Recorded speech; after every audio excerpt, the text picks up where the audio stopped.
नमस्कार दोस्तों, एमैन कहानी टीवी में आपका स्वागत है। एक और नई कहानी के साथ शुरुआत।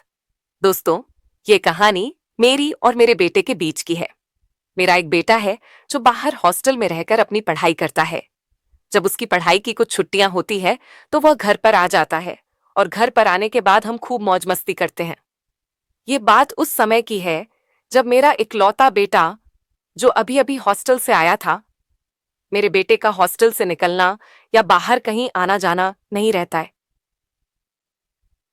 वह वहीं पर रहकर अपनी पढ़ाई करते हैं और उन्हें बाहर नहीं घूमने फिरने दिया जाता, इसीलिए वह वहां रहकर बोर हो जाता है। जब वह घर पर आया तो उसने हमें बताया कि मैं बहुत बोर हो गया हूं, चलो हम कहीं घूमने चलते हैं। तो मैंने और मेरे बेटे ने बाहर कहीं घूमने का प्लान बनाया। हम दोनों ने यह प्लान बनाया कि हम नैनीताल घूमने के लिए जाएंगे। बाहर घूमने की खुशी में हमने उसी दिन अपनी पैकिंग वगैरह कर ली और हम अगले दिन ही नैनीताल के लिए निकल गए। जब नैनीताल गए तो वहां पर हमने होटल में एक कमरा किराए पर ले लिया, लेकिन मुझे नहीं पता था मेरा बेटा मुझे पत्नी की तरह रखने वाला है। आगे तो आप समझ ही सकते हैं। तो चलिए इस कहानी को शुरू करते हैं। मेरा नाम साधना है। मेरी शादी बहुत ही पैसे वाले घर में हुई है। मेरे पति एक बहुत ही भद्दे बिजनेसमैन हैं। वह अपने बिजनेस के सिलसिले में हमेशा फॉरेन में रहते हैं। शादी के 1 साल बाद ही मुझे एक बेटा हुआ। जब बेटा हुआ उस समय भी मेरे पति मेरे साथ नहीं थे। मुझे इस बात का बड़ा दुख था, क्योंकि यह पल एक औरत की जिंदगी का सबसे अहम पल होता है। वह मेरी बिल्कुल भी केयर नहीं करते थे भाई। मेरे पास बहुत ही कम रहते थे। ज्यादातर वह अपने काम के सिलसिले में ही फॉरेन में आए ही रहते थे। मैंने अपने बेटे की परवरिश खुद अकेले ही की। उसे अच्छे से पढ़ाया लिखाया, अच्छे संस्कार दी। 5वीं कक्षा तक तो वह मेरे साथ ही रहकर पढ़ाई करता था। फिर एक दिन मेरे पति फॉरेन से आए। उन्होंने उसे बोर्डिंग स्कूल भेज दिया पढ़ने के लिए। कुछ सालों तक बोर्डिंग स्कूल में ही पढ़ने के बाद उन्होंने उसे मलेशिया भेज दिया पढ़ने के लिए। वहां वह हॉस्टल में रहकर पढ़ाई करने लगा बेटा। और पति के चले जाने के बाद मैं बिल्कुल अकेली पड़ गई थी। मेरे पति मुझे अपने साथ कहीं लेकर भी नहीं चाहते थे। मैं घर पर बिल्कुल अकेली रहती थी और इसी वजह से धीरे धीरे यह अकेलापन मुझे काटने लगा बेटा। मेरा कभी कभी फोन पर बात करके हालचाल ले लिया करता था। मेरे पति तो मुझे कभी फोन तक नहीं करते थे। मुझे ऐसा लगने लगा था कि मेरे पति का फॉरेन में किसी दूसरे के साथ अफेयर है, पर मैंने यह बात अपने बेटे से कभी नहीं बताई। मैं नहीं चाहती थी कि मेरे बेटे के अंदर उसके पिता के लिए कोई कड़वाहट हो। मैं तो चाहती थी कि मेरा बेटा बिना किसी चिंता किए अपनी पढ़ाई पूरी करें और जल्दी से अपने घर आ जाएं। इसीलिए मैं बस चुपचाप सब कुछ सह रही थी। धीरे धीरे समय बीतता गया और मेरी तबीयत खराब रहने लगी। भूख प्यास सब खत्म होती जा रही थी। मेरी बीमारी का कारण मेरा अकेलापन था। मेरा अकेलापन मुझे खाए जा रहा था। डॉक्टर को दिखाया तो उन्होंने कहा कि आपको किसी के साथ की जरूरत है जो आपके साथ रहकर ध्यान रख सके और आपको हमेशा खुश रख सके। डॉक्टर ने मुझे सलाह दी कि आपको ऐसी कहीं खुली जगह पर जाना चाहिए जहां आपका मन बहल सके। मैं अकेली थी, इसीलिए डॉक्टर ने मेरे बेटे को फोन करके यह सब बातें बता दी। अगले दिन ही मेरा बेटा हॉस्पिटल से घर आ गया। उस समय गर्मी की छुट्टियां चल रही थीं, तो वह कुछ दिन के लिए मेरे साथ रहने आ गया। फिर अचानक से बेटे ने कहा, चलो मम्मी अपना सामान पैक कर लो, चलो मैं तुम्हें नैनीताल घुमा लाता हूं।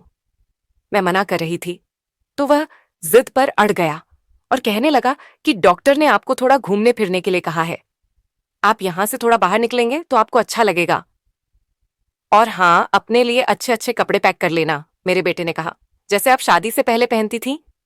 मैंने कहा, वह सब मैं कहाँ पहनूंगी। बेटे ने कहा, बस आप रख लो, यहां नहीं तो वहां पहुंचने पर पहन लेना, आपकी पुरानी यादें ताजा हो जाएंगी। फिर बेटे के कहने पर मैंने अपने लिए अच्छे अच्छे कपड़े पैक कर लिए। हमारी ट्रेन रात के 11 बजे की थी। अगले दिन हम नैनीताल स्टेशन पर पहुंच जाते हैं। स्टेशन पहुंचते ही वहीं पास में ही एक होटल में रहने के लिए कमरा लिया। हमने अपना सारा सामान गाड़ी से उतरकर कमरे में पहुंचा दिया और फिर मैं और मेरा बेटा दोनों फ्रेश हुए।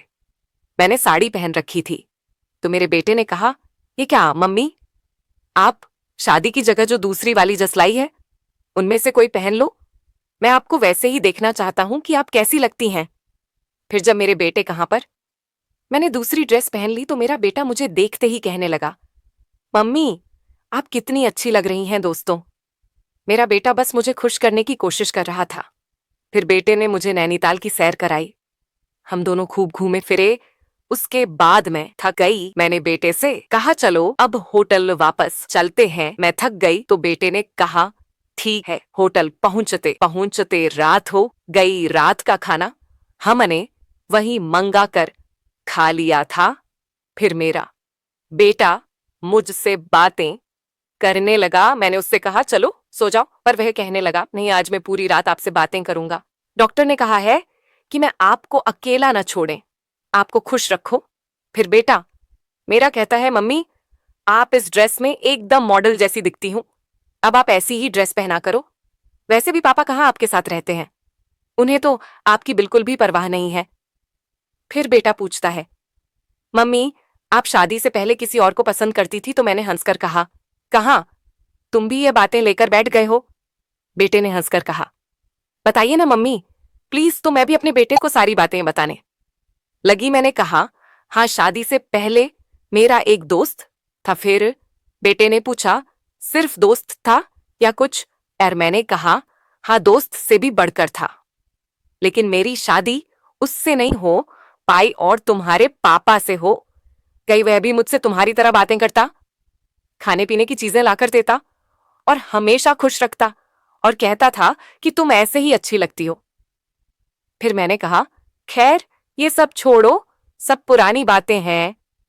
फिर बेटा कहने लगा, आज से आपका अच्छा वाला दोस्त अब मुझसे हर बात शेयर कर सकती हैं। मेरी खुशी का ठिकाना नहीं रहा। मैं खुशी के मारे अपने बेटे के सामने सर रखकर रोने लगी। तब बेटे ने चुप कराते हुए कहा, मम्मी आप रो मत, डॉक्टर ने आपको खुश रहने के लिए कहा है और यही करने के लिए मैं आपको यहां लाया हूं। सच में दोस्तों, उस रात मेरे बेटे ने मुझे इतना ज्यादा खुश कर दिया था कि जितना इतने सालों में मुझे मेरे पति से कोई खुशी नहीं मिली थी। हमने अपने दिल की बात एक दूसरे से शेयर की। अब मेरी तबीयत बिल्कुल ठीक हो गई थी। मैं बिल्कुल फिट और फाइन हो गई थी। अगले दिन हम होटल के स्विमिंग पूल में गए। सच में मैं उस दिन बहुत खुश थी। मेरे बेटे ने मुझे खुश रखने में मेरा पूरा साथ दिया। फिर मैंने बेटे से पूछा, क्या तुम्हारी कोई गर्लफ्रेंड है? बेटे ने कहा, हाँ है तो, पर आपके जैसे अपनापन वाला एहसास किसी के साथ नहीं है। मेरे बेटे ने मुझे अपने और अपने दोस्त की सारी बातें बताई। फिर बेटा कहने लगा, अब हम साल में एक बार किसी अच्छी जगह पर घूमने जाएंगे। आप टेंशन मत लीजिए, मैं आपको जरूर लेकर जाऊंगा और आपको हमेशा खुश रखूंगा। फिर मैंने उसे कहा कि मुझे खुश तो सिर्फ मेरा पति ही रख सकता था। है क्या तुम मेरे पति के जैसे रह सकते हो? उसके बाद तो आप समझ ही सकते हैं, मेरे बेटे ने भी मुझे किसी चीज के लिए मना नहीं किया। तो दोस्तों, यह कहानी कैसी लगी कमेंट करके जरूर बताएं।